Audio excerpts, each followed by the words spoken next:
আজকে নানুর বাড়িতে গেছি দাওয়াত খাইতে। আর নানু যখন ভাত বাড়তেছিল তখন নানুরে কই দিলাম, দাওয়াত কইরা যখন আনছো কাঁচের প্লেট ছাড়া কিন্তু ভাত খামু না। তো যে কথা সেই কাজ, আমার নানু আমার সুন্দর একটা প্লেটে ভাত বাইরা দিল। এরপর আমি ফার্স্টেই নিয়ে নিছি পুঁই শাকের বড়া। পুঁই শাক পাতা দিয়াও যে এত মজার বড়া বানানো যায় এটা আমি ফার্স্ট টাইম দেখতেছি। আর আমি আজকে ফার্স্ট টাইমই খাইতাছি, খাইয়া তো পুরা আমি প্রেমে পইড়া গেছি। এইটা খাইতে তো অসম্ভব মজা আছিল, আমি যত কমু তত কম হয়ে যাইবো। এরপর আমি আরেকটা বড়া নিছি, এটা হলো কাঁকরোলের বড়া। পুঁই শাকের বড়াটা যেমনে যেমনে ভাজছে, মানে যেমনে যেমনে বানাইছে, কাঁকরোলের বড়াটাও ঠিক সেম প্রসেসিং এ বানাইছে।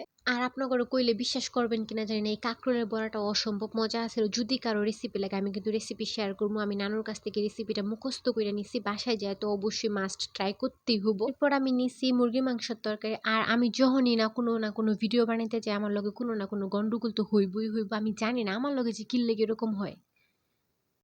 যাকগা ওইসব কথা কইয়া লাভ নাই। তো ওই যে দেখেন মুরগির মাংসের কালারটা, তরকারি কালারটা জাস্ট ওয়াও।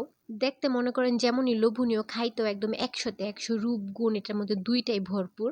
এরপর আমি আবার আরেকটু তরকারি নিছি, আর ঝোলটা একটু দেখেন জাস্ট কি পরিমাণ সুন্দর। আমি যখন ভিডিওর মধ্যে ভয়েস দিতাছি এটা দেখাও আমার খাইতে মন চাইতাছে। আজকে আমি ভিডিওতে যে কি বুজুম বাজুম কি কইতাছি আমি নিজেও বুঝতাছি না। লাস্টে তো আমি অল্প কয়টা ভাতও নিছি আর ডাল নিয়ে নিছি, ডাল দিয়ে আমার খাওয়াটা আমি শেষ করছি। আমার ভিডিও দেখে নাকি আমার পরিবারের মানুষের মুখে রুচি আয় পড়ে, আর হেরা তো জানেই না যে আমি আমার নিজের ভিডিও দেখে আমার নিজের মুখে রুচি আয় পড়ে। আমার কি পরিমাণ যে খিদা লাগে আমি যখন আমার নিজের ভিডিও দেখি।